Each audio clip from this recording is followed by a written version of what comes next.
Hello बच्चों, तो भाई कैसे हो आप सभी। आई होप सारे बच्चे एकदम अच्छे होंगे, एकदम बड़े होंगे और एकदम मस्त होंगे बच्चों। तो welcome to this amazing platform of physics वाला।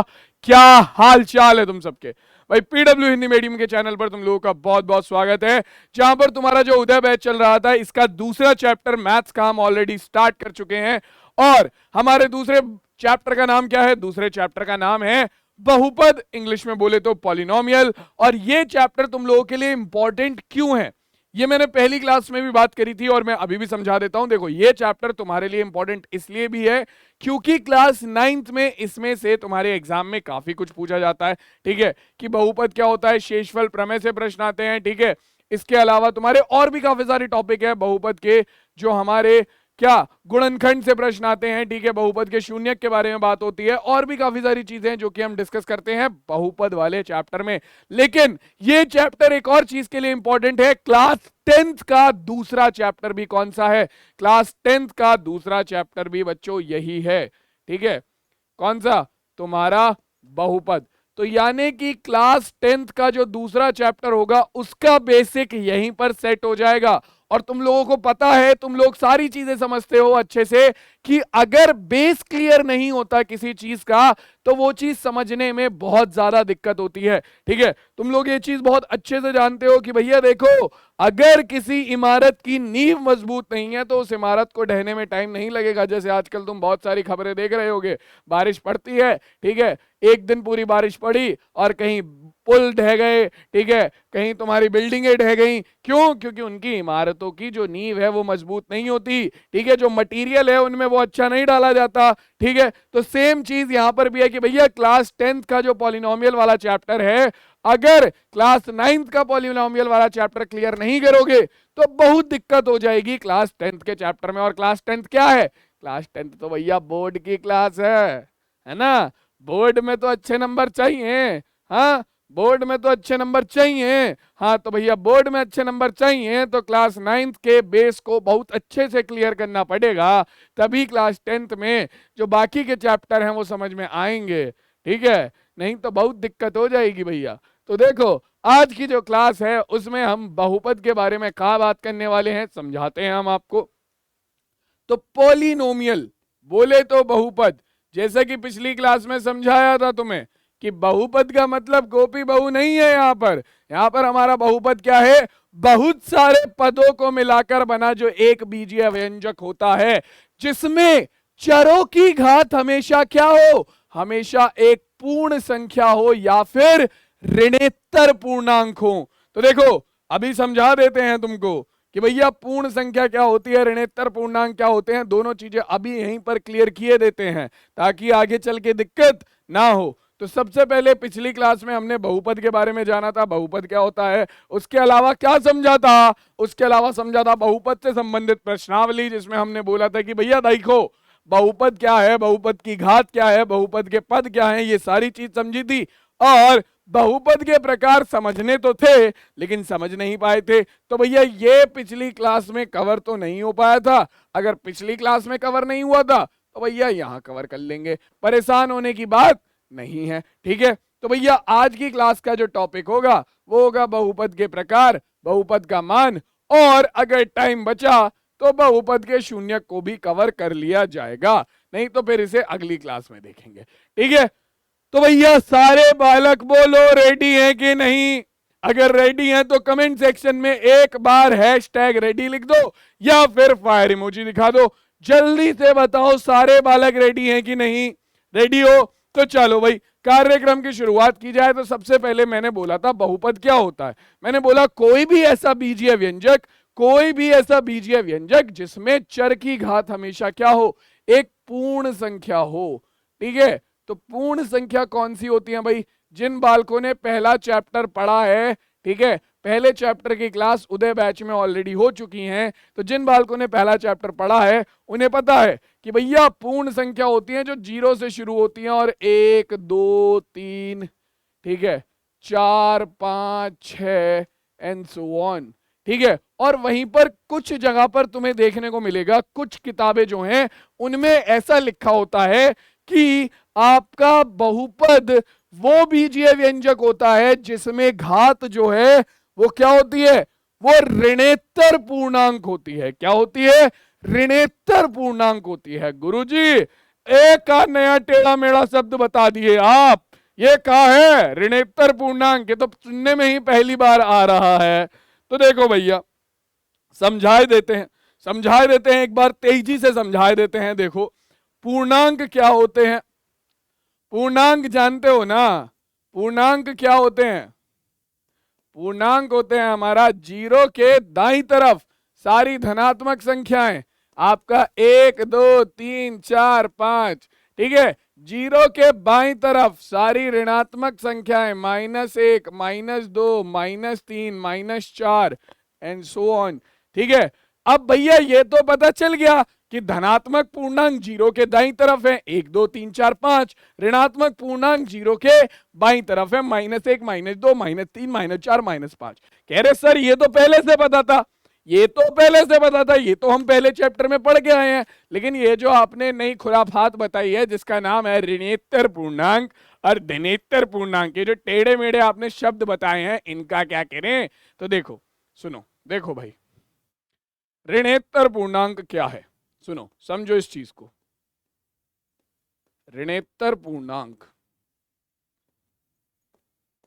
तो अगर मैं बात करूं ऋणेतर पूर्णांकों की, तो ऋणेतर पूर्णांक क्या है? आपके ऐसे पूर्णांक, ऋणेतर का मतलब होता है ऐसे पूर्णांक बच्चों जो ऋणात्मक ना हो, ठीक है। ऐसे पूर्णांक जो ऋणात्मक ना हो। अब यहां पर ऐसे पूर्णांक कौन से हैं जो ऋणात्मक नहीं है? तो तुम कहोगे सर ऐसे पूर्णांक जो ऋणात्मक नहीं है यानी कि वो धनात्मक होंगे, यानी कि सारे के सारे जो हमारे धनात्मक पूर्णांक है 1 2 3 4 5 और ये सारे जो धनात्मक पूर्णांक है ये ऋणेतर पूर्णांक के अंदर आ जाएंगे। मैं कहूंगा तुम ठीक हो, तुम सही बोल रहे हो कि ऋणेतर पूर्णांक वो हैं जो कि जो कि ऋणात्मक पूर्णांक नहीं है। ऋणेतर पूर्णांक वो हैं जो कि ऋणात्मक पूर्णांक नहीं है। तो इसका मतलब सारे के सारे धनात्मक पूर्णांक इसके अंदर आ गए, क्योंकि धनात्मक पूर्णांक ऋणात्मक हो नहीं सकते। तो ठीक है, सारे के सारे धनात्मक पूर्णांक ऋणेतर पूर्णांक के अंदर आएंगे। लेकिन एक और पूर्णांक ऐसा है जो कि ऋणात्मक नहीं होता। कौन सा? एक और पूर्णांक ऐसा है जो कि ऋणात्मक नहीं होता। कौन सा?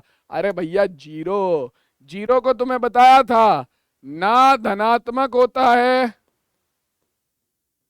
ना धनात्मक होता है और ना ही ई बबुआ ऋणात्मक होता है, ना ऋणात्मक होता है। ये भाई साहब किसी पार्टी में नहीं जाता, ये अपना खुद का फिक्स करके बैठा, ना मैं धनात्मक बनूंगा ना मैं ऋणात्मक बनूंगा, मैं कोई पार्टी में नहीं जाने वाला। अपन एक पार्टी जिंदाबाद, ठीक है। जीरो खुद में खुद है, ना वो धनात्मक है ना वो ऋणात्मक है। तो भैया ऋणेतर पूर्णांक कौन से थे? वो पूर्णांक जो ऋणात्मक ना हो। तो वो पूर्णांक जो ऋणात्मक नहीं है वो सारे के सारे धनात्मक पूर्णांक तो हैं ही हैं, उसके अलावा जीरो भी तो हमारा ऐसा पूर्णांक है जो ऋणात्मक नहीं है, तो इसीलिए इसमें जीरो भी काउंट होता है। तो अब तुम खुद देखो, जो पूर्ण संख्याएं हैं, जो पूर्ण संख्याएं हैं 0 1 2 3 4 5 6 और जो ऋणेतर पूर्णांक है 0 1 2 3 4 5, वो बिल्कुल सेम है। इसीलिए तुम्हें कई जगह पर देखने को मिलता है कि बहुपद ऐसे बीजीय व्यंजक को कहा जाता है, बहुपद ऐसे बीजीय व्यंजक को कहा जाता है जिसकी घात पूर्ण संख्या हो, जिसमें चर की घात हमेशा पूर्ण संख्या हो। या तो ये मिलेगा या फिर मिलेगा कि बहुपद ऐसे बीजीय व्यंजक को कहा जाता है जिसमें चर की घात हमेशा क्या हो? एक ऋणेतर पूर्णांक हो, एक ऋणेतर पूर्णांक हो। तो अगर वो ऋणेतर पूर्णांक बोल रहा है या पूर्ण संख्या बोल रहा है तो बात एक ही आ जाती है, बात एक ही आ जाती है, ठीक है। तो ये चीज ध्यान रखना। अब कोई पूछने लगे कि सर सर सर बीजीय व्यंजक क्या होता है, पहला डाउट, तो मैं यही कहूंगा मेरे लाल, मेरे चीते, मेरे शेर, थोड़ा सा मेहनत कर लो, ठीक है। क्योंकि मैं जो ये बात है इस बात पर मैं पूरी 1 घंटे की मेहनत कर चुका हूं पिछले लेक्चर में, लेक्चर नंबर 1 में। तो बहुपद का लेक्चर नंबर 1 देखोगे तो वहां पर तुम्हें बीजीय व्यंजक अच्छे से समझ में आ जाएगा, ठीक है। तो बीजीय व्यंजक क्या होता है, बहुपद क्या होता है, बहुपद के पद क्या होते हैं, बहुपद की घात क्या होती है, ये सब समझने के लिए पहला वाला लेक्चर देख लो, वहां पर समझाया है अच्छे से, ठीक है। ऋणेतर पूर्णांक समझा दिया, हाथों हाथ धनेतर भी लिख देते हैं। तो धनेतर पूर्णांक कौन से होते हैं? देखो धनेतर पूर्णांक, ये भी हाथों हाथ क्लियर कर देता हूं, धनेतर पूर्णांक होते हैं तुम्हारे वो पूर्णांक जो कि धनात्मक ना हो। तो वो पूर्णांक जो धनात्मक नहीं है वो कौन से होंगे? वो होंगे तुम्हारे -4, -3, -2, -1, सारे के सारे ऋणात्मक पूर्णांक, ये धनात्मक नहीं होते हैं, ठीक है। और इसके अलावा जीरो, जीरो भी तो धनात्मक नहीं होता, ना धनात्मक होता है ना ऋणात्मक होता है, तो जीरो भी हमारा इसके अंदर आएगा। तो सारे के सारे ऋणात्मक पूर्णांक यानी कि ऐसे पूर्णांक जो धनात्मक नहीं होते, प्लस जीरो वो भी धनात्मक नहीं होता, वो सब धनेतर पूर्णांक में आते हैं। तो ऋणेतर पूर्णांक, धनेतर पूर्णांक सबको क्लियर हो गया। चलो अब हमें बात करनी थी बहुपद के पद के बारे में, ठीक है। तो हम अगर मान ले, अब कोई बालक पूछेगा सर बहुपद क्या है, तो भैया बबुआ प्लीज प्लीज प्लीज मैं तुमसे यही बोलूंगा कि पहला लेक्चर जाकर देख लो, वहां पर 1 घंटे में यही समझाया कि बहुपद क्या होता है, बहुपद के पद क्या होते हैं, बीजीय व्यंजक क्या होता है, ठीक है, चर क्या होता है, ठीक है, अचर क्या होते हैं, ये सारी चीजें मैंने वहां पर पहले लेक्चर में क्लियर कर रखे हैं, बिल्कुल बेसिक है। तो एक बार पहला लेक्चर देख लेना, वरना तो यहाँ पर दिक्कत आएगी, ठीक है। चाहे तो पहले लेक्चर को इंटू 2 करके देख लेना, ठीक है, इंटू 2 करके देख लो, इंटू 2 की स्पीड पे देख लोगे तो भी तुम्हारा क्लियर हो जाएगा, ठीक। पहला लेक्चर देख लो, तब उसके बाद चीजें ज्यादा अच्छे से क्लियर हो जाएंगी, ठीक है। आ जाओ, अब बात कर लेते हैं किस चीज के बारे में, बहुपद के पद के बारे में जल्दी से। पिछली क्लास में पढ़ा था, एक बार रिवाइज कर लेते हैं। तो px इज इक्वल्स टू है तुम्हारे पास 4x² प्लस 7x की घात 3 माइनस 2x प्लस 4। तो अब देखो यहां पर अगर तुम्हें देखा जाए तो बहुपद दे रखा है, यहां पर तुम्हें देखा जाए तो एक बहुपद दे रखा है, बहुपद में चर है x, x और x। हर जगह पर चर की जो घात है वो एक होल नंबर है, यानी कि पूर्ण संख्या है, ठीक है। तो अब चर के पद क्या थे, क्या बताया था मैंने तुम्हें कि भैया किसी भी बहुपद में जो आपका जब प्लस या माइनस का साइन आता है, केवल प्लस या माइनस का, डिवाइड का साइन आ रहा है या मल्टीप्लाई का साइन आ रहा है उससे मतलब नहीं है। डिवाइड और मल्टीप्लाई आ रहा है तो वो पूरा का पूरा एक पद गिना जाता है, लेकिन अगर प्लस या माइनस आ रहा है तो भैया प्लस और माइनस क्या करते हैं, पूरे बीजीय व्यंजक को या पूरे बहुपद को पदों में तोड़ देते हैं। प्लस या माइनस क्या करते हैं, पूरे बहुपदों को पदों में तोड़ देते हैं। जैसे कि यहां पर सबसे पहले आया 4x² प्लस आ गया, तो यानी कि यहां पर क्या हुआ, तुम्हारा बहुपद जो है वो पदों में टूट गया, प्लस 7x की घात 3, फिर माइनस आ गया, फिर पदों में टूट गया, प्लस 2x, फिर प्लस आ गया, फिर पदों में टूट गया। तो कुल मिलाकर इस बहुपद में पदों की संख्या अगर तुमसे पूछी जाए तो कितनी है, पदों की संख्या कितनी है हमारी, यहाँ पर पद है हमारे पास 1 2 3 4, तो कुल मिलाकर 4 पद है, कुल मिलाकर 4 पद है, ठीक है। Same goes P Y is equals to 7x की घात 2 माइनस 2x प्लस 3, ठीक है।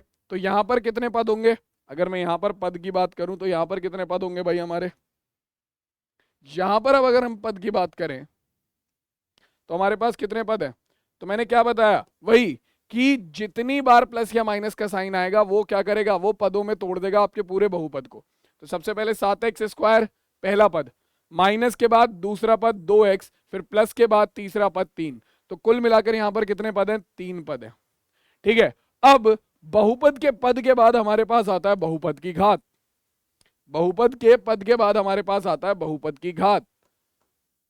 तो घात भी मैंने तुम्हें समझाई थी, बहुपद की घात क्या होती है, किसी भी बहुपद में जो चर की सबसे बड़ी घात होती है, किसी भी बहुपद में जो चर की सबसे बड़ी घात होती है उसे हम बोलते हैं बहुपद की घात। तो यहां पर अगर हमारे चर देखा जाए तो चर है x, और x की सबसे बड़ी घात क्या है, यहाँ पर x की घात 2, यहाँ पर x की घात 3, यहाँ पर x की घात 1, तो सबसे बड़ी घात है x की घात 3। तो px की जो घात है, px की जो घात है वो कितनी हो जाएगी, px की घात हो जाएगी 3, ठीक है।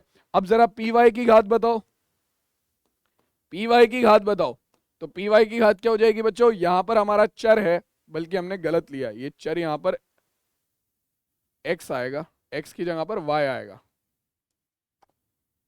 x की जगह पर y आएगा, 7y² माइनस 2y, क्योंकि देखो हमने चर क्या लिया है, y लिया है, तो हमारा बहुपद में भी चर y होना चाहिए, ठीक है। अगर यहाँ पर चर y लिया है तो बहुपद में भी चर y होना चाहिए, नहीं तो वो तो पूरा का पूरा पद क्या मान लिया जाएगा, वो पूरा का पूरा पद अचर मान लिया जाएगा। तो अब देखो घात क्या है बच्चों इस बहुपद की, यहाँ पर चर की सबसे बड़ी घात क्या है, y, y की घात 2, सबसे बड़ी घात चर की 2 है यहाँ पर, तो इस बहुपद की घात हो गई 2। तो किसी भी बहुपद में जो चर की सबसे बड़ी घात होती है उसे हम बहुपद की घात बोलते हैं। ठीक है, तो बहुपद की घात और बहुपद के पद सबको क्लियर हो गए। बहुपद की घात और बहुपद के पद सबको क्लियर हो गए। अब देखो, ये जो बहुपद की घात और बहुपद के पद हैं, इन्हीं पर ही आपके बहुपद के प्रकार जो है वो आधारित है। इन्हीं के आधार पर बहुपद को दो प्रकार से बांटा जाता है। ठीक है, एक एक करके बात कर लेते हैं। ठीक, तो हमारे पास आता है बहुपदों के प्रकार। तो बहुपदों के दो प्रकार होते हैं, एक तो पदों के आधार पर और दूसरा घात के आधार पर। ठीक है, एक तो पदों के आधार पर, दूसरा घात के आधार पर। ठीक, पद के आधार पर हमारे पास कौन कौन से बहुपद है? तो देखो, पद के आधार पर अगर हम बात करें तो हमारे पास बहुपद होते हैं, सबसे पहले देखो भाई, सबसे पहले प्रकार का बहुपद आता है हमारे पास, अगर हम पदों के आधार पर बात कर रहे हैं बहुपद के, तो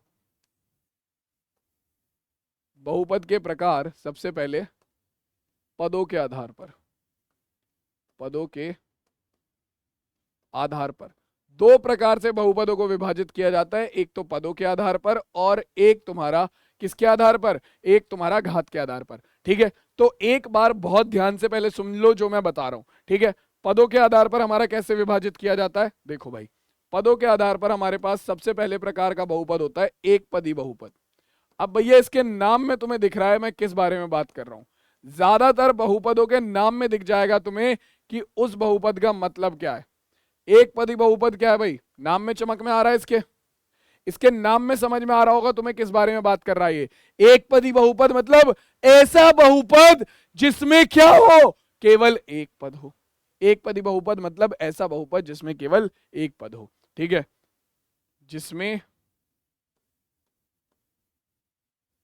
केवल एक पद हो। ठीक है, फॉर एग्जाम्पल अगर हम यहां पर बात करें तो हमारे पास आ जाएगा जैसे P X is equals to 7x की घात 2। यहां पर खाली ना कोई प्लस का साइन है ना कोई माइनस का साइन है, केवल एक पद है। ठीक है, या P Y is equals to y की घात 100। यहां पर क्या है? यहां पर ना कोई हमारा प्लस का साइन है ना कोई हमारा माइनस का साइन है, केवल एक पद है, क्या? y की घात 100।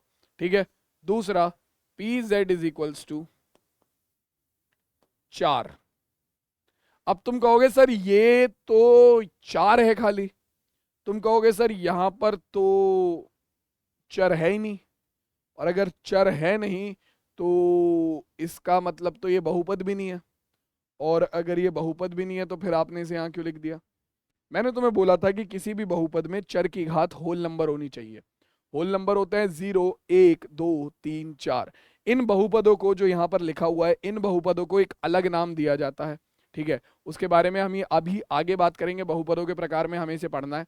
ठीक है, पर यहां पर अगर तुम देखोगे तो मैं इसे लिख सकता हूं 4 गुणा 1। मैं समझा रहा हूं तुम्हें कि ये बहुपद क्यों है, ये जो 4 लिखा हुआ है ये बहुपद क्यों है, मैं समझा रहा हूं, सुन लो। 4 गुणा 1 को मैं लिख सकता हूं z की घात 0।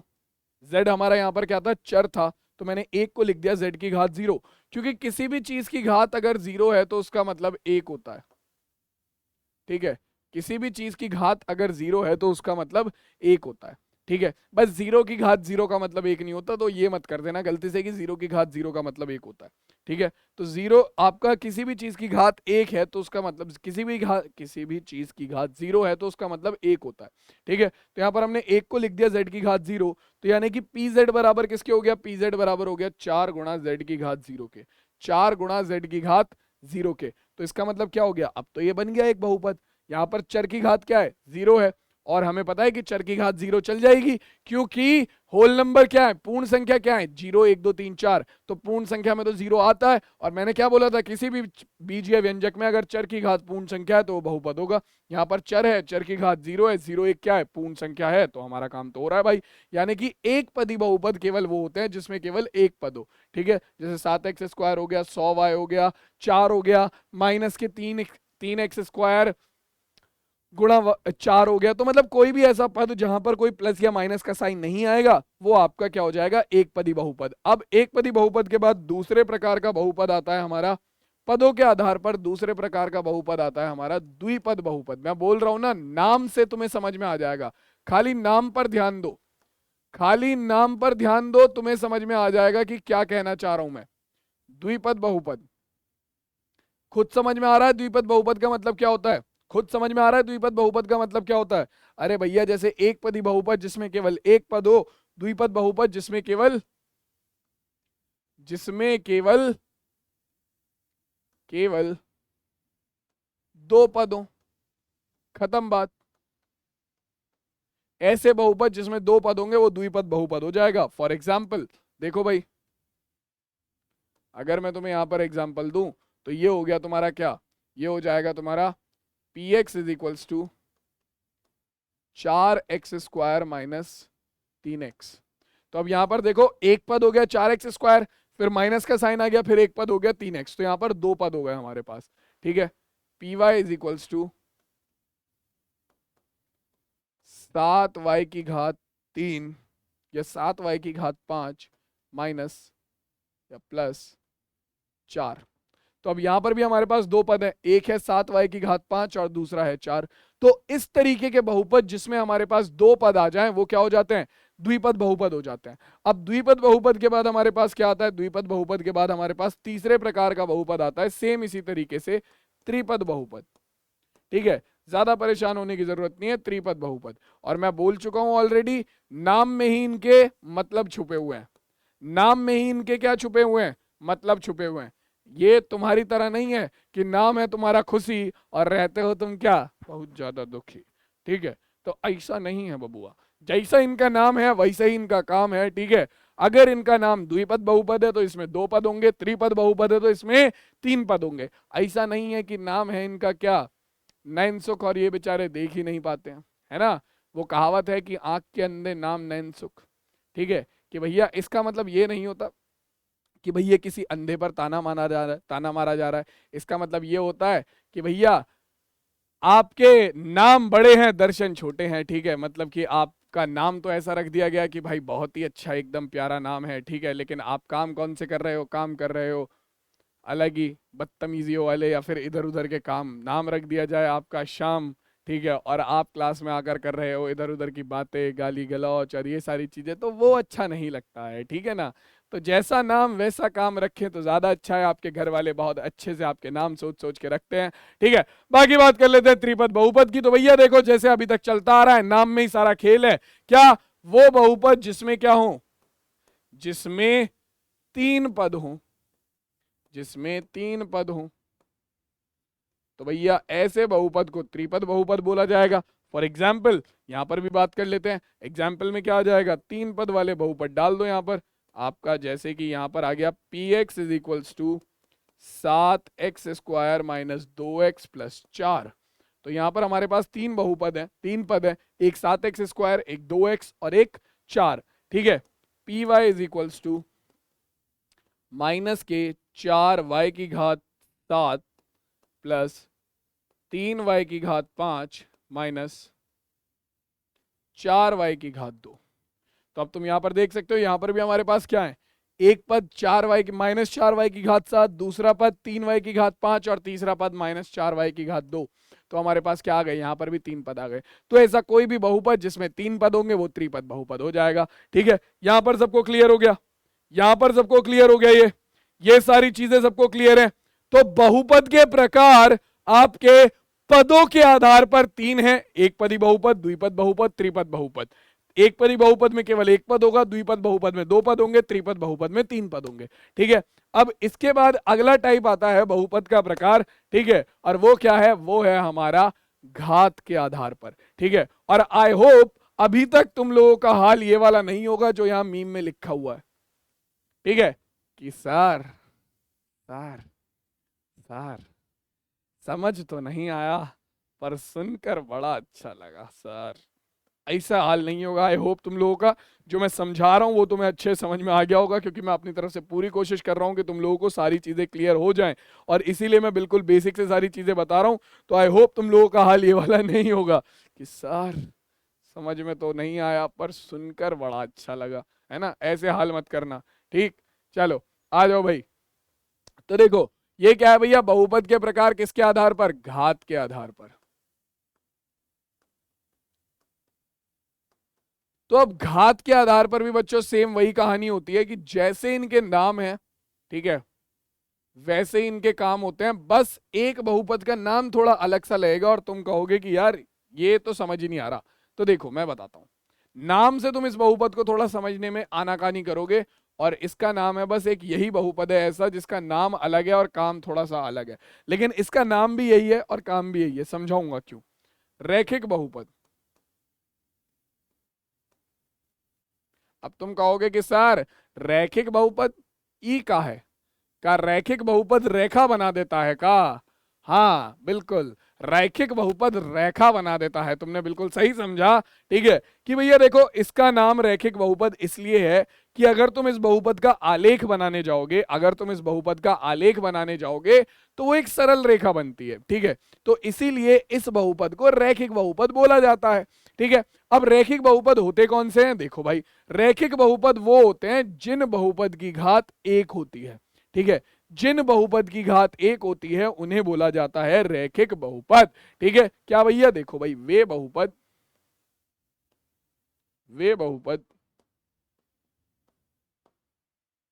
जिनकी घात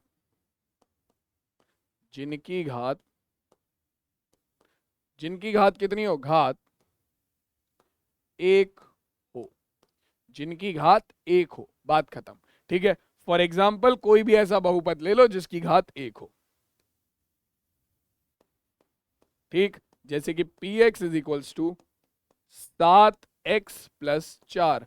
ठीक है, घात एक होने का मतलब क्या है, घात एक होने का मतलब क्या है, बहुपद की घात एक होने का मतलब क्या है कि भैया देखो आपके उस दिए गए बहुपद में चर की जो सबसे बड़ी घात होनी चाहिए, यानी कि जो चर की अधिकतम घात होनी चाहिए वो एक होनी चाहिए, बस। जैसे कि 7x+4, अब ये क्या है, ये भैया यहाँ पर x है चर, और चर की घात कितनी है, एक।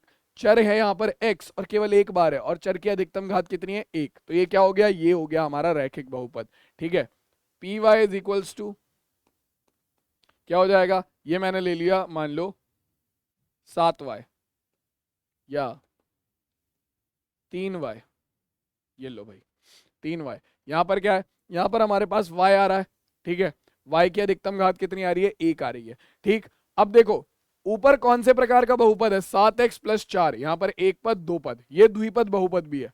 ठीक है, और ये रैखिक बहुपद है। तो जरूरी नहीं है कि भैया देखो आपका जो रैखिक बहुपद है वो एक पद ही हो या द्विपद हो। ठीक है, हो सकता है आपका रैखिक बहुपद एक पद ही हो, जैसे कि यहाँ पर है तो ये रैखिक बहुपद लेकिन एक पद ही है। ऊपर देखोगे तो रैखिक बहुपद है, चर की अधिकतम घात एक है लेकिन द्विपदी है। तो जरूरी नहीं है कि अगर रैखिक बहुपद है तो वो एक पदी होगा या द्विपदी होगा, नहीं नहीं नहीं। ठीक है, रैखिक बहुपद है तो वो एक पदी भी हो सकता है, द्विपदी भी हो सकता है, त्रिपदी भी बना सकते हैं, बनाने वाले बना देते हैं।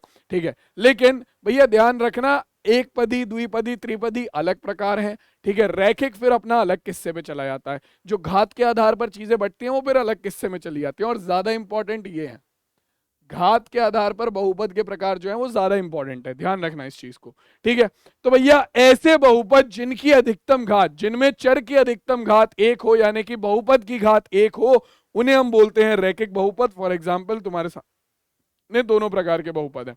अब ये जो रैखिक बहुपद होते हैं बच्चों, इनका एक व्यापक रूप होता है। व्यापक रूप होता है क्या,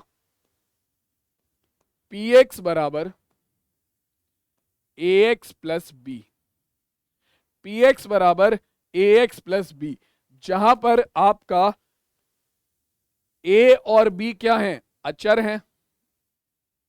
a और b क्या है बच्चों, आपके अचर हैं, और आपका क्या, x आपका चर है। और a और b आपके क्या होंगे, कोई भी वास्तविक संख्या हो सकती है। a और b क्या होंगे, कोई भी वास्तविक संख्या हो सकती है। बोले तो वास्तविक संख्या क्या, अब वास्तविक संख्या में तुम्हारी परिमेय संख्या भी आती है, अपरिमेय संख्या भी आती है। अब भैया जिन्हें वास्तविक संख्या नहीं पता है तो वो क्या करो, वो पहला वाला लेक्चर, पहला वाला चैप्टर जाकर देख लो। नंबर सिस्टम संख्या पद्धति पहला चैप्टर ऑलरेडी पढ़ा चुका हूं, 5 लेक्चर हैं, जाकर देख लो। फास्ट फॉरवर्ड में देख लेना, इंटू 2x स्पीड करके तुम्हें सारी चीजें समझ में आ जाएंगी। ठीक है, अब भैया देखो भैया, ये तो हो गया तुम्हारा रैखिक बहुपद। ठीक है, रैखिक बहुपद का व्यापक रूप हो गया ax प्लस बी। अब यानी कि अगर तुम्हारे से कोई बोले, तुम्हें कहीं भीड़ भड़ाके में सुनाई दे रैखिक बहुपद, ठीक है, तो तुम्हारे दिमाग में क्या आना चाहिए, ax प्लस बी। अरे रैखिक बहुपद ax प्लस बी होता है, रैखिक बहुपद ax प्लस बी होता है। तो ये इसका जनरल फॉर्म है। ठीक है, ये इसका जनरल फॉर्म है। जनरल फॉर्म बोले तो जैसे अगर मैं तुम्हारे दिमाग में बोलूं कि कोई इंसान है, ठीक है, तो तुम्हारे दिमाग में सबसे पहले क्या आएगा, इंसान है, अच्छा, तो उसका एक सर होगा, ठीक है, 2 हाथ होंगे, ठीक है, एक धड़ होगा, ठीक, 2 पैर होंगे, यही आएगा सबसे पहले दिमाग में। ठीक है, बाद में तुम पूछोगे नाम है, कुछ शक्ल कैसी है, ये सारी चीजें बाद में आएंगी। ठीक है, बट इंसान है, अच्छा, ये सारी चीजें होंगी। तो सेम चीज जैसे रैखिक बहुपद है, तो उसके लिए सबसे पहले चीज जो दिमाग में आनी चाहिए वो है आपका रैखिक बहुपद के लिए ax प्लस बी, कि कोई भी बहुपद अगर इस रूप का है ax प्लस बी के रूप का, तो वो रैखिक बहुपद है। ठीक है, अब रैखिक बहुपद के बाद हमारा दूसरा बहुपद आता है। तो जल्दी से बताओ, ये सारी चीज सबको क्लियर हो गई? ठीक है, ये वाला हाल तो नहीं है भाई साहब, वसूली भाई वाला हाल, या हमारे वसूली भाई हैं। ठीक है, समझ नहीं आया पर सुन के अच्छा लगा, आई होप ऐसा हाल तो नहीं होगा तुम लोगों का। ठीक है, आगे चलते हैं सीधा और बात करते हैं बहुपद के हमारे अगले प्रकार के बारे में। ठीक है, और ये है हमारा कौन सा प्रकार भाई, ये है हमारा रैखिक बहुपद। ये क्या है, पहला हो गया रैखिक बहुपद, ये है दूसरे प्रकार का बहुपद जिसका नाम है द्विघात बहुपद। मैंने क्या बोला था, बस एक बहुपद होगा जिसका नाम समझकर तुम नहीं समझ पाओगे। ठीक है, बाकी सारे बहुपद के नाम से ही समझ में आ जाता है। अब इस बहुपद के भी तुम्हें नाम से ही समझ में आ रहा होगा।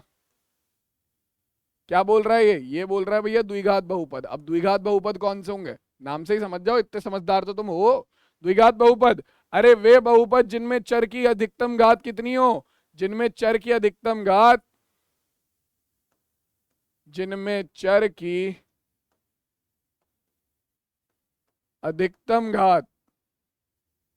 घात कितनी हो, द्विघात लिखा हुआ है। द्विघात मतलब 2 घात वाला, द्विघात वाला, तो जिनमें चर की अधिकतम घात 2 हो, या फिर हम बोल सकते हैं कि ऐसे बहुपद जिनमें बहुपद की घात 2 हो, उन्हें हम द्विघात बहुपद बोलते हैं। अब यहां पर अगर हम एग्जाम्पल के लिए बात करें तो कोई भी बहुपद उठा लो, ठीक है, जैसे कि तुम्हारे पास px इज इक्वल टू हो गया 4x की घात 2 माइनस 3x प्लस 5, तो यहां पर चर है x, x की अधिकतम घात कितनी है 2, तो ये है द्विघात बहुपद।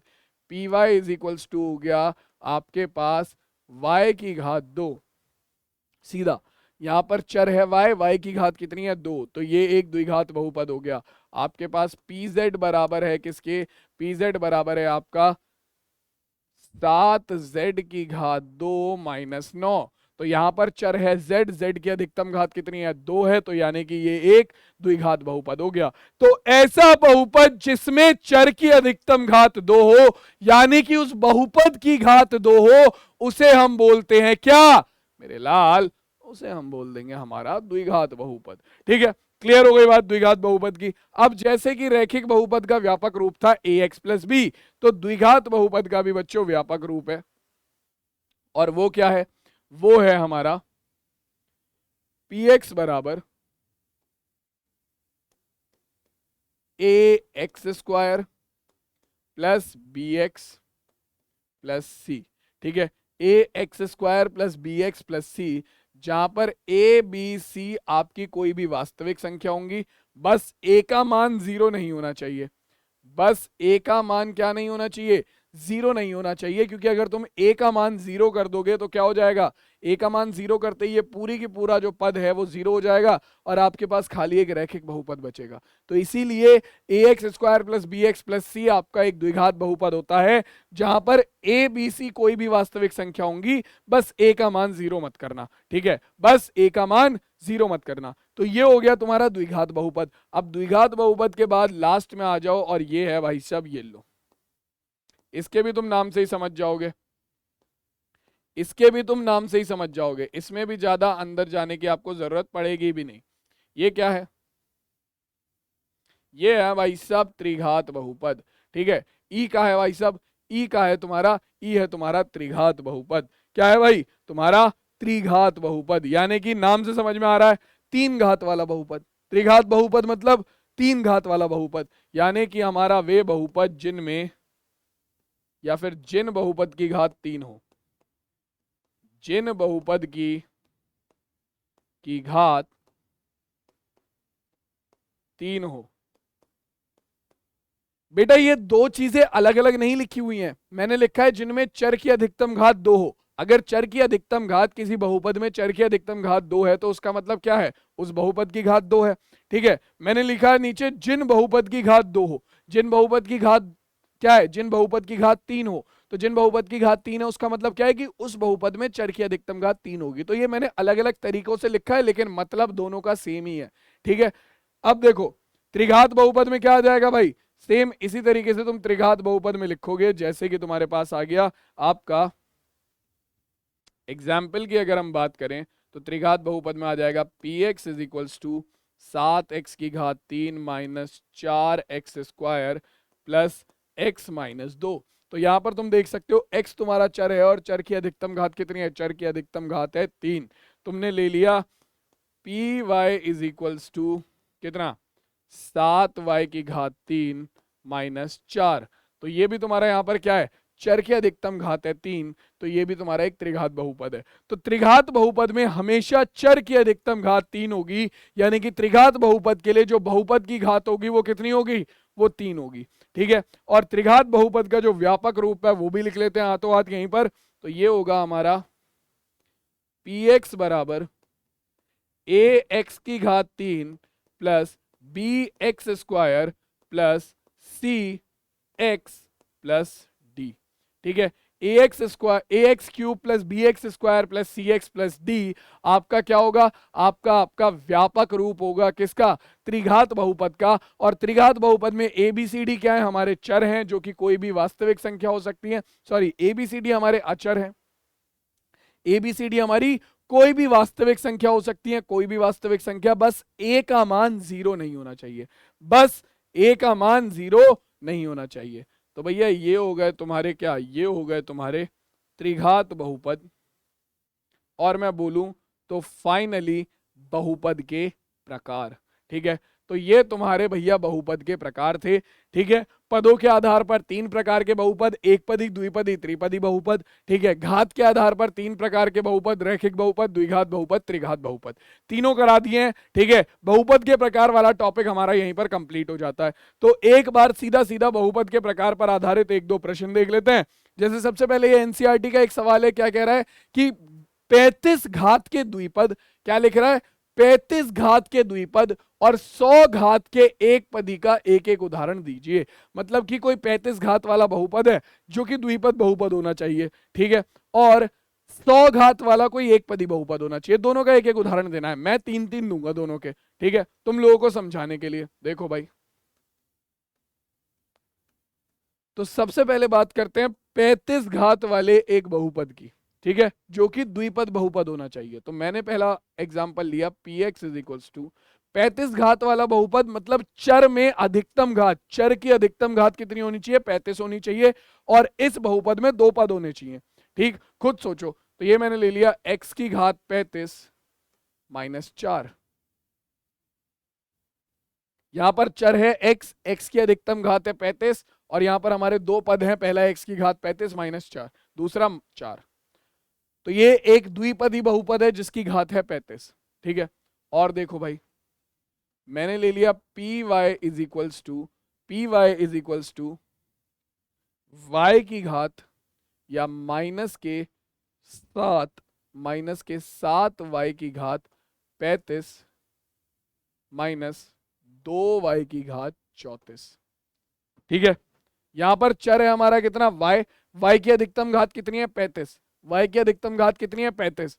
और जब अधिकतम घात 35 है तो यानी कि इस बहुपद पी वाई की घात कितनी हो जाएगी 35। और यहाँ पर कितने पद है हमारे पास, यहाँ पर हमारे पास एक पद है -7y की घात 35 और दूसरा है 2y की घात 34। तो दो पद है यहाँ पर हमारे पास। तो ये भी एक एग्जाम्पल है द्विपद बहुपद का जिसमें तुम्हारे क्या हो, जिसकी घात 35 हो। तो तुम इस तरीके से जितने चाहे उतने एग्जाम्पल लिख सकते हो। फॉर एग्जाम्पल मैं एक और ले लेता हूं, पी जेड मैंने ले लिया, ठीक है, ये हो जाएगा हमारा कितना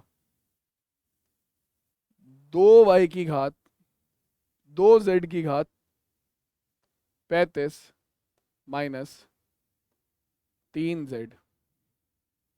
तो ये भी क्या है, यहां पर भी आप देख सकते हो चर है z, z की अधिकतम घात कितनी है 35 है। तो भैया ये भी हमारा दो पद वाला कैसा घात 35 वाला बहुपद है। ठीक है, तो इस तरीके से तुम जितने चाहे उतने बहुपद लिख सकते हो, बस उसमें ध्यान तुम्हें क्या रखना है कि पद दो होने चाहिए और जो चर की अधिकतम घात है वो 35 होनी चाहिए, उससे ज्यादा ना हो, ठीक है, या उससे कम ना हो। ठीक है, अब देखो भैया ये तो एग्जाम्पल हो गए 3 घात के द्विपद के। अब हमें लिखना है 100 घात का एक पदी बहुपद। तो देखो भाई, जैसे मान लो मैंने ले लिया फॉर एग्जाम्पल, ये तो हो गया आपके पहले वाले का आंसर, ठीक है। दूसरे वाले के आंसर के बारे में बात कर लेते हैं अभी। 100 घात का एक पदी बहुपद, 100 घात का एक पदी बहुपद, अगर इसके बारे में बात करें तो मान लो मैंने पहला एग्जांपल ले लिया पी क्यू। पी क्यू बराबर क्या होगा भाई, पी क्यू बराबर मैंने ले लिया, कोई भी एक बहुपद लेना है मुझे, मैंने ले लिया 4 क्यू की घात 100। 100 घात का एक पदी बहुपद मतलब यहां पर एक पद होना चाहिए और जो चर हो उसकी अधिकतम घात 100 हो, तभी तो बहुपद की घात 100 होगी। तो पी क्यू बराबर हो गया 4 क्यू की घात 100, अपनी तरफ से मैंने माना है, ठीक है। और देखो और क्या लिया जा सकता है, मैंने ले लिया पी आर, यहां पर चर हमारा आर है, यहां पर चर हमारा आर है, ठीक है। और बहुपद क्या ले लिया मैंने, बहुपद ले लिया आर की घात 100, ये लो, खाली आर की घात 100, खाली आर की घात 100। तो ये हमारा क्या हो गया, ये भी हमारा एक चर हो गया जो कि एक पद का बहुपद है जिसमें हमारी बहुपद की घात 100 है, ठीक है। मैंने ले लिया पी एस बराबर माइनस के √2 की गुणा क्यू की घात, सॉरी एस की घात 100। तो ध्यान रखना यहां पर एस के ऊपर जो तुम्हारा चर है उसके ऊपर रूट नहीं है, खाली 2 के ऊपर रूट है। और ये बात मैंने तुम्हें कल भी समझाई थी, कि पिछली क्लास जो थी उसमें भी समझाई थी कि भैया देखो जो आपका चर है अगर उसके ऊपर स्क्वायर रूट आएगा तो हमें उससे दिक्कत है, ठीक है। अचर के ऊपर कुछ भी आए हमें दिक्कत नहीं है, अचर पद के ऊपर कुछ भी आ रहा है हमें उससे दिक्कत नहीं है। तो यहां पर है पी एस -√2 गुणा एस की घात 100। तो तुम यहां पर देखोगे केवल तुम्हारे पास क्या है, एक पद है -√2 गुणा एस की घात 100। तो इसका मतलब क्या है कि ये हमारा एक पदी वाला 100 घात का बहुपद है, ठीक है। क्लियर हो गई, क्लियर हो गई ये बात, यहां तक सबको जो भी पढ़ाया वो समझ में आ गया, यहां तक सबको जो भी पढ़ाया वो समझ में आ गया। अब देखो तुम्हारे पास एक प्रकार के बहुपद और हैं जो कि समझने जरूरी हैं, ठीक है, वो मैं समझा देता हूं, ठीक है। ये इंपॉर्टेंट है, ध्यान से देख लेना, ये इंपॉर्टेंट है, इंपॉर्टेंट, अलग से मार्क कर लो इन्हें, दोनों काफी इंपॉर्टेंट है, ठीक है। पहला है हमारे पास, सबसे पहली चीज जो सबसे पहला नाम निकल कर आता है वो आता है अचर बहुपद, अचर बहुपद, ये बहुत ज्यादा जरूरी है। आज की जो डीपीपी होगी उसमें तुम्हें इसकी घात से जुड़े हुए 1-2 प्रश्न भी देखने को मिलेंगे। तो भाई अचर बहुपद क्या है, मैंने तुम्हें एक एग्जांपल दिया था px बराबर 4,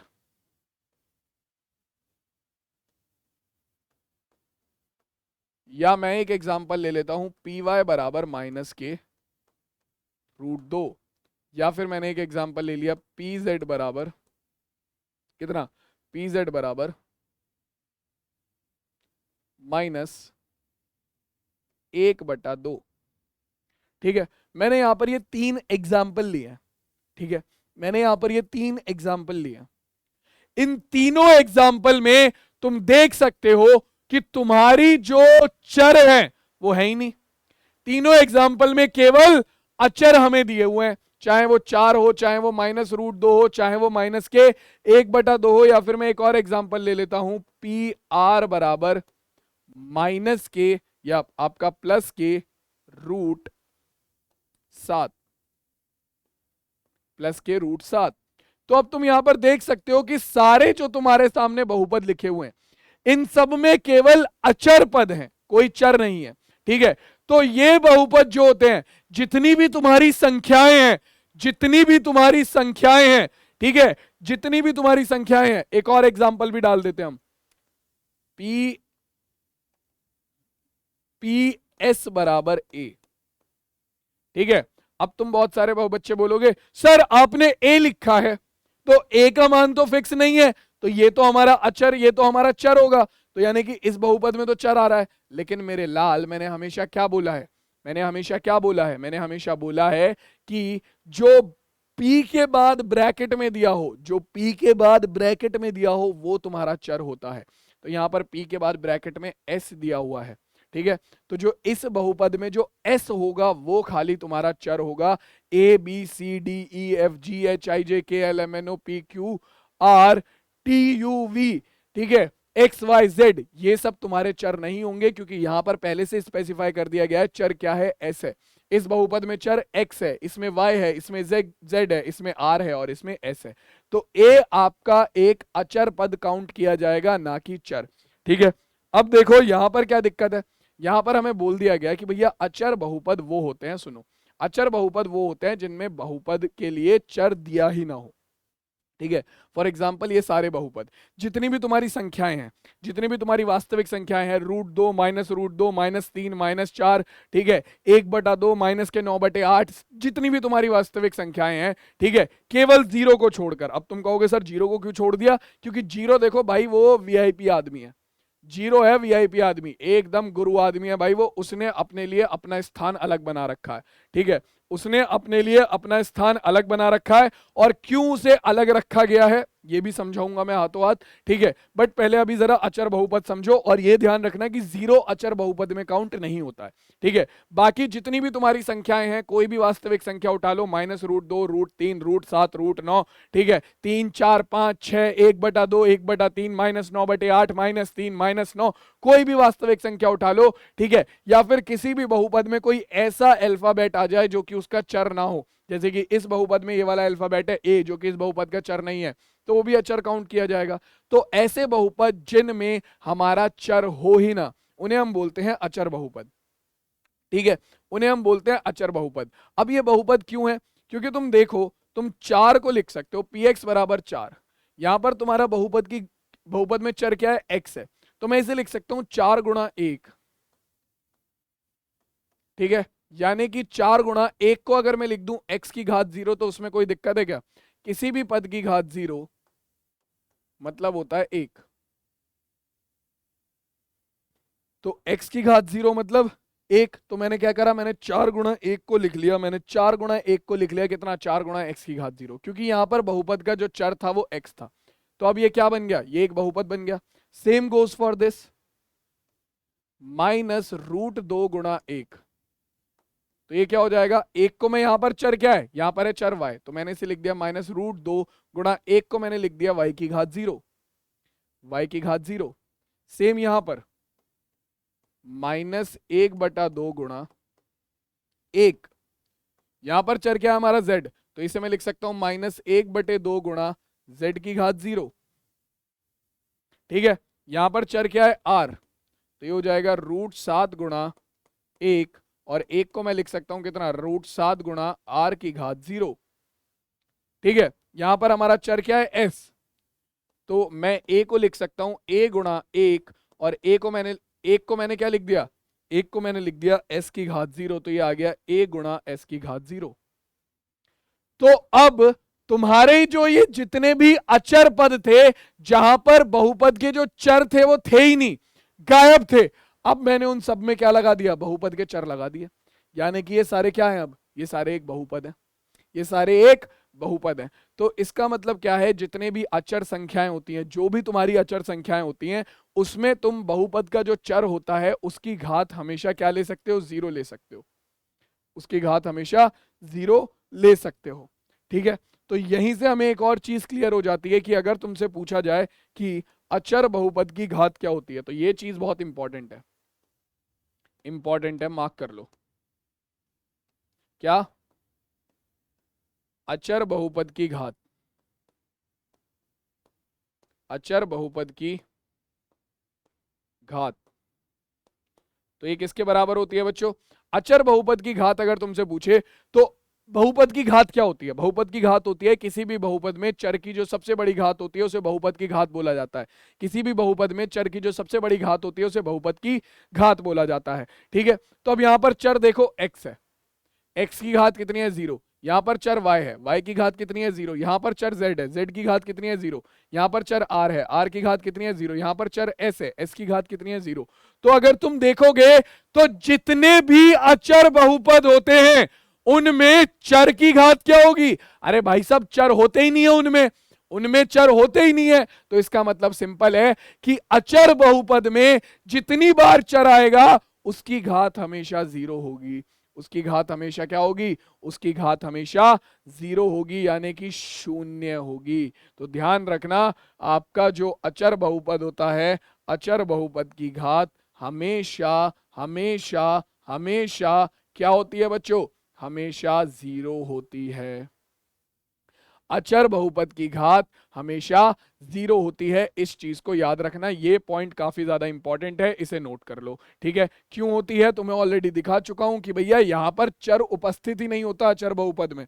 ठीक है, तो हम उसे क्या करते हैं? उसकी गुणा में 1 लेते हैं, अचर पद की गुणा में हम 1 लेते हैं और उस 1 को हम लिखते हैं चर की घात 0, उस 1 को हम लिखते हैं चर की घात 0। तो इसका मतलब क्या होता है? इसका मतलब ये होता है कि भैया आपका हमेशा जो अचर बहुपद होंगे उसमें चर की घात 0 होगी, और किसी भी बहुपद की घात क्या होती है? चर की अधिकतम घात। तो अचर बहुपद में तो चर की अधिकतम घात हमेशा 0 ही रहने वाली है, तो इसका मतलब इस बहुपद की घात हमेशा 0 होती है। तो ध्यान रखना अचर बहुपद की घात हमेशा 0 होती है। क्या होती है? अचर बहुपद की घात हमेशा 0 होती है। या फिर तुम ऐसे भी इसकी डेफिनेशन ले सकते हो, जिन बच्चों को डेफिनेशन चाहिए डेफिनेशन ऐसे ले लो, वे बहुपद जिनकी घात 0 होती है, वे बहुपद जिनकी घात 0 होती है उन्हें हम अचर बहुपद बोलते हैं। ठीक है, अचर बहुपद समझ में आ गया? अचर बहुपद कौन से हैं? वे बहुपद जिनकी घात 0 होती है। ठीक है, रैखिक बहुपद जिनकी घात 1 होती है, द्विघात बहुपद जिनकी घात 2 होती है, त्रिघात बहुपद जिनकी घात 3 होती है,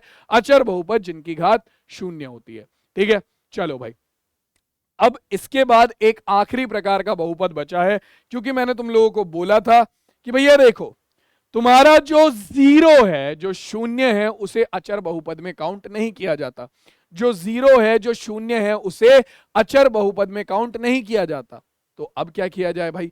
वो भाई साहब अलग वीआईपी आदमी है, वो भाई साहब अलग वीआईपी आदमी है, उन्होंने खुद को अलग ही बहुपद बना लिया। ठीक है, और अपने बहुपद का नाम भी अपने नाम पर ही रखा है।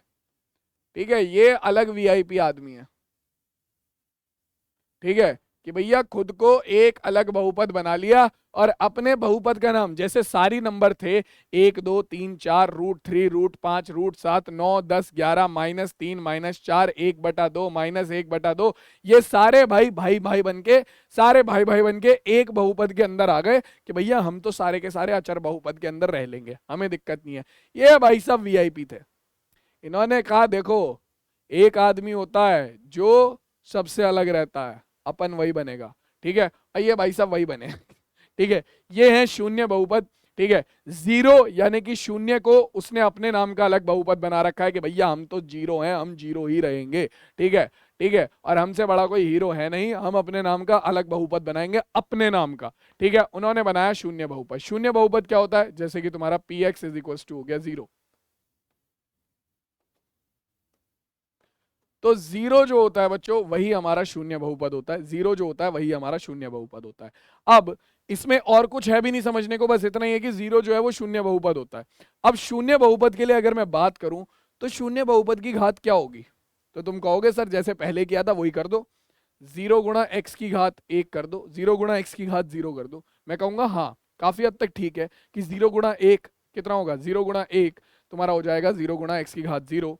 ठीक है, यानी कि ये यहाँ पर बहुपद की घात 0 आ रही है, बहुपद में चर की घात 0 आ रही है।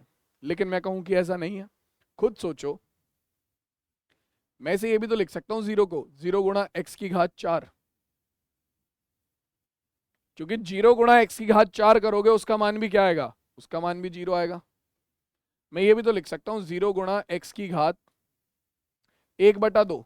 अब तुम कहोगे सर ये तो बहुपद ही नहीं है, क्योंकि यहाँ पर चर की घात 1/2 हो गया। लेकिन मैं कहूंगा भाई साहब ये वाला पूरा का पूरा पद क्या बन जाएगा, ये वाला पूरा का पूरा पद तो 0 बन जाएगा, यानी कि यहाँ पर तो ये क्या हो गया, ये तो 0 है।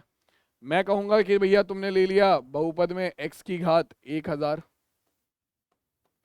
0 गुणा x की घात 1000, इसका मान भी 0 निकल कर आएगा। तुम देख सकते हो यहां पर मैंने जितने भी चर की घातें लिखी हैं, जितनी भी मैंने चर की घातें लिखी हैं वो अलग अलग हैं, सारी वो सारी अलग अलग हैं। और तुम देख सकते हो कि ये सारी की सारी सही हैं, ये सारी की सारी सही हैं, क्योंकि भाई मैंने कहा कि 0 गुणा x की घात 0 है और उसका मान वो हमारा शून्य बहुपद है। तुम ये भी तो कह सकते हो कि 0 गुणा x की घात 1000 होगा। सर मुझे क्यों नहीं पता, 0 का मान हमारा 0 बराबर है 0 गुणा x की घात 1000 के, क्योंकि 0 गुणा x की घात 1000 भी 0 ही आएगा, 0 में किसी भी चीज की गुणा कर लो 0 ही निकल कर आता है वो तो, ठीक है। तो भैया तुम कहोगे कि सर 0 गुणा x की घात 1000 है, कोई और कहेगा कि सर 0 गुणा x की घात 1/2 है। ऐसे कैसे कह रहे हो तुम, हम नहीं मानने। हाँ नहीं तो कोई आएगा वो कहेगा सर देखो सुन लो ध्यान से मेरी बात, देखो मैं बता रहा हूँ 0 गुणा x की घात 4 है, सर मान लो प्लीज मेरी बात मान लो, ठीक है। अब ऐसी सिचुएशन में तुम्हारी बहुपद की घात क्या होगी, क्योंकि तुम्हें तो पता ही नहीं चल रहा कि भैया यहां पर चर की असली घात क्या है, यहां पर चर की असली घात क्या है, तुम्हें पता ही नहीं चल रहा। तो ऐसी सिचुएशन में बहुपद की घात क्या होगी, तो ऐसी सिचुएशन में बच्चों आपके जो शून्य बहुपद होता है, ये भी इंपॉर्टेंट है, मार्क कर लेना, शून्य यानी कि 0 को हम शून्य बहुपद बोलते हैं, 0 को हम शून्य बहुपद बोलते हैं, और शून्य बहुपद की घात,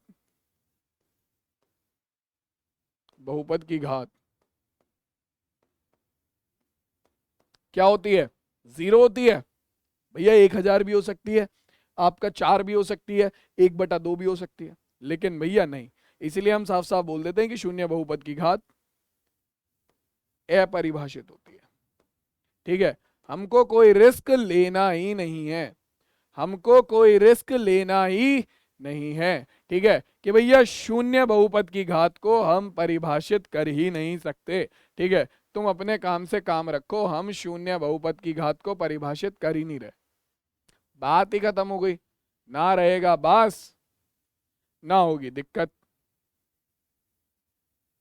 ठीक है, कहावत ही बदल दी मैंने। तो भैया देखो शून्य बहुपद की जो घात होती है वो सीधी सीधी क्या होती है, शून्य बहुपद की घात होती है अपरिभाषित। तो अब ये चीज याद रखना कि अचर बहुपद की घात होती है 0 और शून्य बहुपद की घात होती है अपरिभाषित, ये दोनों चीज तुम लोगों के दिमाग में बिल्कुल अच्छे से सेट होनी चाहिए, ठीक है। क्लियर हो गई बात, यहां तक का पढ़ाया हुआ सबको समझ में आ गया। तो बहुपद के प्रकार वाला जो टॉपिक है वो यहां पर कंप्लीट हो जाता है, ठीक है। एक दो क्वेश्चन देख लेते हैं, फिर उसके बाद चलेंगे सीधा बहुपद के मान पर, ठीक है। जैसे कि अब यहां पर तुम्हें क्वेश्चन दिया हुआ है कि निम्न में से कौन सा बहुपद द्विघाती बहुपद है, तो बताओ बच्चों इनमें से कौन सा बहुपद द्विघाती बहुपद है, कमेंट में आंसर दो। वो बहुपद जिसमें चर की अधिकतम घात 2 होती है, या फिर वो बहुपद जिसमें बहुपद की घात 2 हो, ठीक है, उसे हम द्विघाती बहुपद बोलते हैं।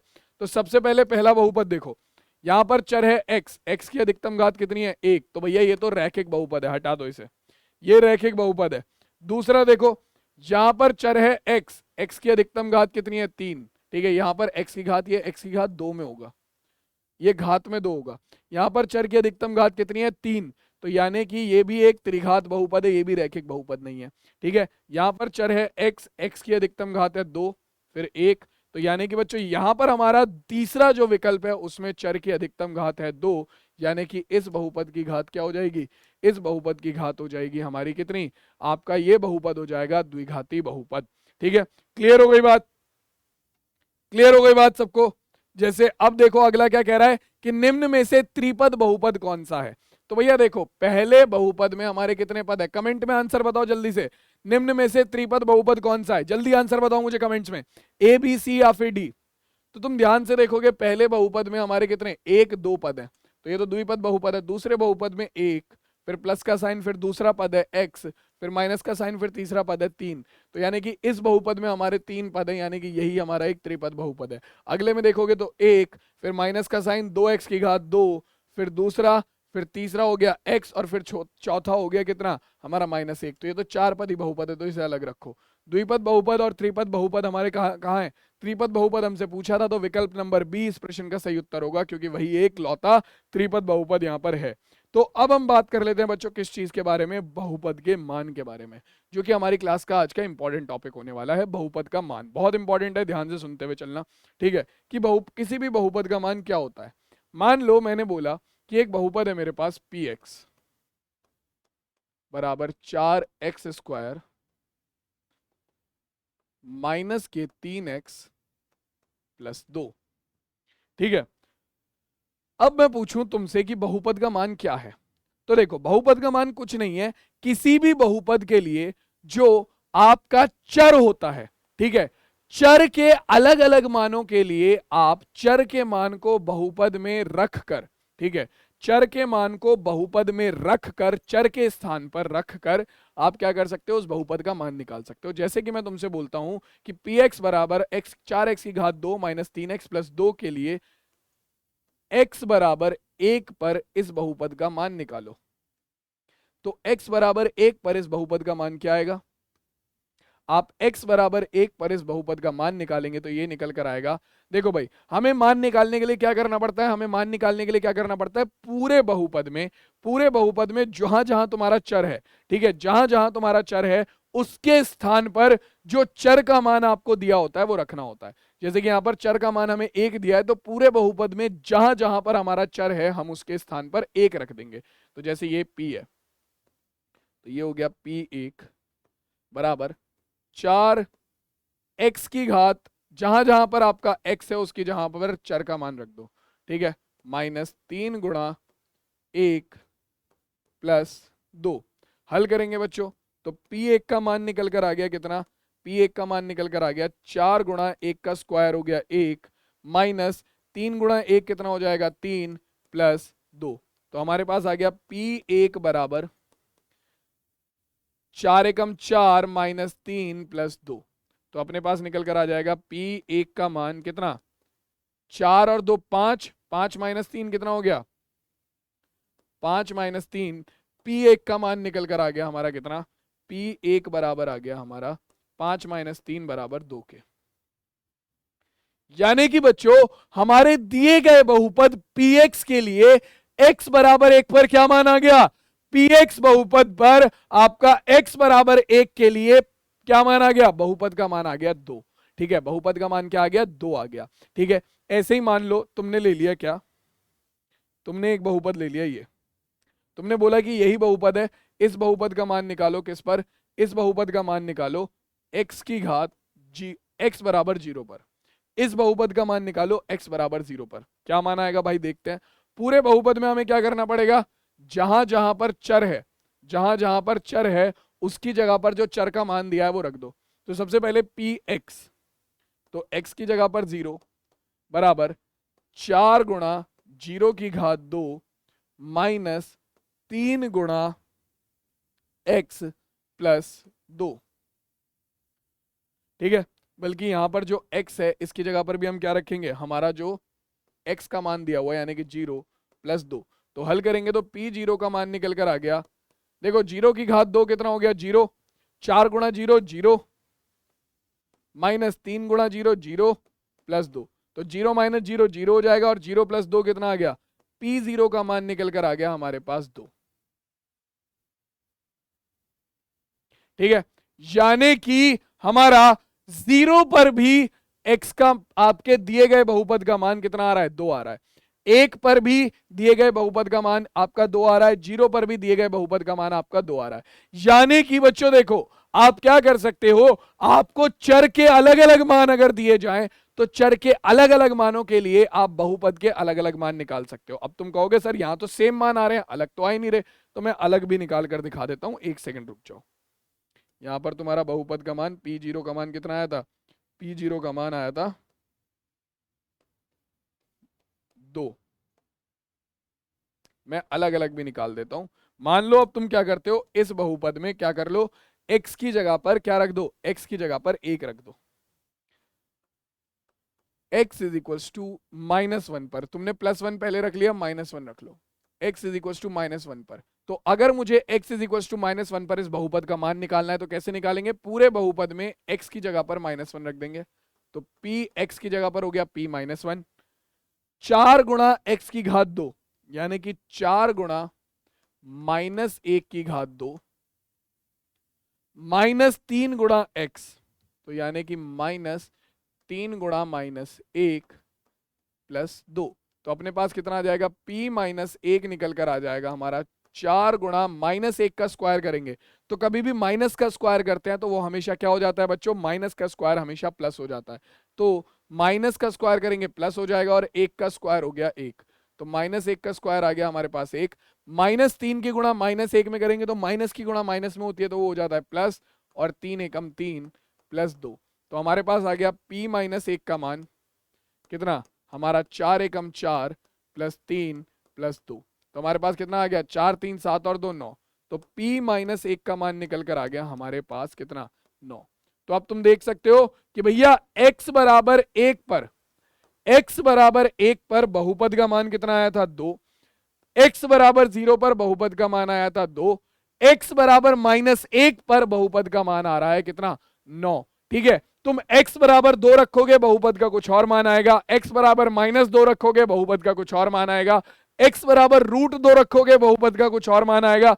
तो कहने का मतलब क्या है, कहने का मतलब क्या है कि बहुपद का मान क्या है, बहुपद का मान कुछ नहीं है, आपके चर के, किसी भी चर का अगर आपको मान दिया जाता है, किसी भी बहुपद में चर का अगर आपको मान दिया जाता है, चर का अगर आपको मान दिया जाता है, तो उस मान को बहुपद में चर के स्थान पर रखकर आप उस बहुपद का मान निकाल सकते हो दिए गए चर के मान पर। जैसे कि मैंने x बराबर 1 को क्या करा, बहुपद में जहां जहां पर x था उससे बदल कर क्या करा, x बराबर 1 पर उस बहुपद px का मान निकाला। सेम चीज x बराबर -1 पर मैंने कैसे मान निकाला, पूरे बहुपद px में जहां जहां पर हमारा x था उसे बदल दिया -1 से, और फिर हमारा px का मान निकल कर आ गया x बराबर -1 पर। तो ये क्या हो गया, ये बहुपद का मान हो गया x बराबर -1 पर। तो इसी तरीके से आप हर एक बहुपद का मान निकाल सकते हो अलग अलग तरीके से। ठीक है, अब यहां पर एक इंपॉर्टेंट चीज आती है, जैसे कि आपको ये क्वेश्चन दिया हुआ है, ये कह रहा है क्या कि निम्नलिखित में से प्रत्येक का मान ज्ञात कीजिए। सबसे पहले आपको दे रखा है एक बहुपद px, ठीक है, पहला वाला भाग ज्यादा अच्छे समझ में आ जाएगा, एग्जाम्पल से करेंगे तो px इज इक्वल टू दे रखा है 5x की घात 2 माइनस 3x प्लस 7। ठीक है, 5x की घात 2 माइनस 3x प्लस 7। क्या कह रहा है भैया, इस पे हमें किस पे मान निकालना है, x बराबर 1 पर इस बहुपद का मान निकालना है, x बराबर 1 पर इस बहुपद का मान निकालना है। तो कैसे निकालेंगे, जो चर का मान दे रखा है उसे पूरे बहुपद में रिप्लेस कर दो। ठीक है, तो x का मान 1 दे रखा है, पूरे बहुपद में x की जगह पर 1 रख दो। तो सबसे पहले यहीं पर x आ रहा था तो उसे रख दिया हमने 1, उसके बाद 5x की घात 2 यानी कि 5 गुणा 1 की घात 2 माइनस 3 गुणा 1 प्लस 7। हल करेंगे, 1 की घात 2 कितना होगा 1। ठीक है, किसी भी अगर 1 की घात कोई भी संख्या है, 1 की घात कोई भी संख्या उसका मान हमेशा 1 ही होता है, तो ये हो जाएगा 1, हाँ 1 की घात अगर 1/2 है तो भी उसका मान 1 होगा, 1 की घात -4 है तो भी उसका मान 1 होगा, 1 की घात 0 है तो भी उसका मान 1 होगा। कोई भी संख्या अगर 1 की घात में है तो उसका मान हमेशा 1 ही होता है, याद रखना। तो 1 की घात 2 1 हो गया, 5 एकम 5 माइनस 3 एकम 3 प्लस 7, तो 7 और 5 12, तो p1 का मान निकल कर आ गया कितना, ये हो गया 12 माइनस 3, 12 माइनस 3 करोगे तो p1 का मान निकल कर आ गया हमारा 9। ये लो भाई, x बराबर 1 पर px का ये मान निकल कर आ गया, x बराबर 1 पर px का हमारा ये मान निकल कर आ गया। इसके अलावा क्या कह रहा है, सेकंड क्वेश्चन में ये हमसे बोलता है कि भैया देखो आपको दे रखा है qy, आपको दे रखा है qy बराबर 3y की घात 3 माइनस 4y और प्लस √11, और आपसे क्या बोल रहा है, आपसे बोल रहा है कि किस पर मान निकालो, x बराबर 2 पर। किस पर मान निकालो, x बराबर 2 पर। तो निकालो भाई, सॉरी यहां पर y बराबर 2 है, ये x बराबर 2 नहीं होगा, ये y बराबर 2 होगा, ये y बराबर 2 होगा, क्योंकि यहां पर तो हमारा चर क्या है, चर क्या है हमारा y है, तो ये x बराबर 2 नहीं होगा, y बराबर 2 होगा। तो y बराबर 2 पर मान निकालो। देखो भाई y बराबर 2 पर क्या मान होगा, क्या मान होगा बताओ। देखो ये हो जाएगा q, y की जगह पर 2 रखेंगे, बराबर 3 गुणा y की घात 3 यानी कि 3 गुणा 2 की घात 3 माइनस 4 गुणा y यानी कि 4 गुणा 2, ठीक है, प्लस √11। हल करेंगे कितना आ जाएगा बच्चों, ये आ जाएगा q2 बराबर 3 गुणा 2 की घात 3, तो 2 दूनी 4 दूनी 8, माइनस 4 दूनी 8, 4 गुणा 2 कितना हो जाएगा, 4 दूनी 8, ठीक है, प्लस √11। इसे हल करेंगे कितना आ गया, q2 बराबर आ गया हमारा किसके, 8 तिया 24 माइनस 8 प्लस √11 के। तो 24 माइनस 8 करेंगे तो ये आ गया q2 का मान कितना, 24 माइनस 8 हो गया 16 प्लस √11 के, और ये हमारे इस दिए गए क्वेश्चन का आंसर हो जाएगा। ये हमारे इस दिए गए क्वेश्चन का आंसर हो जाएगा 16 प्लस √11। तो बच्चों अब इसी तरीके से तुम लोग खुद से क्या करोगे, इस तीसरे क्वेश्चन को होमवर्क में ट्राई करोगे। ये तीसरा क्वेश्चन तुम लोगों के लिए होमवर्क है। तुम्हें क्या करना है, t इज इक्वल्स टू ए पर इस पूरे पॉलिनोमियल की क्या निकालनी है, वैल्यू निकालनी है। तो t इज इक्वल्स टू ए पर क्या मान आएगा, मैं तुम्हें मान यहीं के यहीं बता देता हूं हाथों हाथ, 1 सेकंड लगेगा। तो देखो मान होगा p, t की जगह पर बस a रख देना, तो ये हो जाएगा t की जगह पर a रखेंगे तो p a बराबर 4 गुणा t की घात 4 यानी कि a की घात 4 प्लस 5 गुणा t की घात 3 यानी कि a की घात 3 माइनस t गुणा t की घात 2 यानी कि a की घात 2 प्लस 6। तो ये हमारे इस क्वेश्चन का आंसर आ जाएगा। हिंट मैं तुम्हें दे चुका हूँ, हिंट क्या दे चुका हूँ, क्वेश्चन यहीं के यहीं सॉल्व करवा दिया है। बस पूरे बहुपद में t की जगह पर a रख दो, तुम्हारा मान निकल कर आ जाएगा। क्लियर हो गई बात। तो किसी भी बहुपद का अगर हमें मान निकालना हो तो किसी भी बहुपद का मान हम इस तरीके से निकालते हैं। यहां तक सारी चीजें सबको समझ में आ गई, यहां तक सारी चीजें सबको समझ में आ गई। एक चीज और देखो, अगर मान लो तुम्हें गलती से कभी भी, ठीक है, दे दिया जाए क्या कि भाई देखो, अगर तुम्हें दे दिया जाए कि px का मान है, px का मान है 4x प्लस 5, तो p माइनस x का मान निकालो। तो घबराने की जरूरत नहीं है, घबराने की जरूरत नहीं है। p माइनस एक्स का मान कैसे निकालोगे, बस इस पूरे बहुपद में x की जगह पर क्या रख दो, माइनस एक्स रख दो। तो ये हो जाएगा 4 गुणा x की जगह पर माइनस एक्स प्लस 5, तो p माइनस एक्स का मान आ जाएगा माइनस के 4x प्लस 5। तो आपको जो डीपीपी होगी उसमें एक क्वेश्चन देखने को मिलेगा कि आपको px का मान दे रखा होगा और आपको क्या निकालना होगा, px plus p minus x. तो आपको वहां पर केवल px का मान देगा और आपसे ये निकालने को बोलेगा। तो कैसे निकालेंगे, पहले px का मान दे रखा है तो उसमें सबसे पहले x बराबर -1 रखोगे, सबसे पहले x बराबर -1 रखोगे तो तुम्हें मिलेगा p माइनस एक्स। क्या मिलेगा, p माइनस एक्स, जिसका मान ये आएगा। उसके बाद तुम क्या करोगे, दोनों को आपस में जोड़ दोगे तो ये हो गया 4x प्लस 5 प्लस माइनस के 4x प्लस 5। तो हमारे पास कितना आ जाएगा, ये हो जाएगा 4x plus 5 minus 4x plus 5। तो माइनस के 4x से प्लस का 4x कट गया, 5 प्लस 5 कितना हो गया 10, और ये हमारे इस क्वेश्चन का आंसर हो जाएगा। ठीक है, तो बच्चों इसी तरीके से हम किसी भी बहुपद के मान निकाल सकते हैं। और आज की जो क्लास है उसे हम यहीं पर एंड करते हैं। मैं ज्यादा लेंदी नहीं करूंगा तुम लोगों के लिए क्लास, क्योंकि तुम लोगों को प्रैक्टिस भी करनी है। ठीक है, तो जो चीज तुम्हें आज पढ़ाई है आज की क्लास में बहुपद के प्रकार, ठीक है, उन्हें अच्छे से रिवाइज करना, एक बार एनसीईआरटी में से देख लेना या फिर जो तुम लोगों की कॉमन बुक है वो देख लेना। एनसीईआरटी जिसे नहीं पता है, एनसीईआरटी की डायरेक्ट वेबसाइट से तुम लोग उठा सकते हो। ठीक है, तो डायरेक्ट वेबसाइट से उठा लेना। और मैं तुम्हें बता देता हूं, एनसीईआरटी देखो, एनसीईआरटी एग्जाम्पलर देखो, जो तुम्हारी लोकल बुक्स हैं वो देखो। ठीक है, और वहां से बहुपद के प्रकार और बहुपद के मान के जो भी क्वेश्चन है तुम लोग वहां से कर लेना। ठीक है, नेक्स्ट क्लास में हम बहुपद के शून्यक के बारे में बात करेंगे और जो हमारा अगला टॉपिक है उसके बारे में बात करेंगे। तो नेक्स्ट क्लास में रेडी रहना। ठीक है, मजा आएगा अगली क्लास में, काफी बेहतरीन क्लास होगी अगली वाली भी। तो तैयार रहना अगली क्लास के लिए। तब तक के लिए आई होप तुम लोगों को मजा आया होगा आज की क्लास में।